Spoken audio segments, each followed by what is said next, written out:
Magkasamang na-recover ng otoridad sa loob ng banyo ang katawan ng dalawang menor de edad na kasamang naabo kasunod sa naganap na malawakang sunog sa Purok 2, Magallanes, Barangay 2A, Davao City, pasado alas 8 ng gabi noong Sabado, Hulyo 13.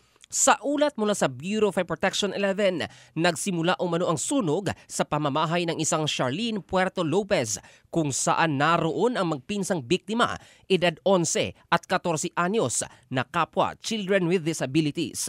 Maliban sa dalawang casualty, nasa 5 pa ang naitalang sugatan.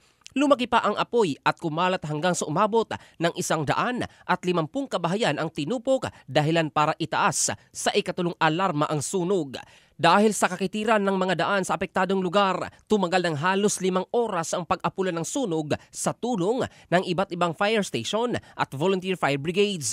Apektado ngayon ang nasa 203 pamilya na nawala ng tirahan at pansamantalang nanunuluyan sa Magallanes Elementary School at Gymnasium. Tinatayang aabot sa 2,250,000 pesos ang pinsala ng nasabing sunog. Ito si Jofel Candado in the heart of changing lives ng Brigada News Philippines, the Music and News Authority.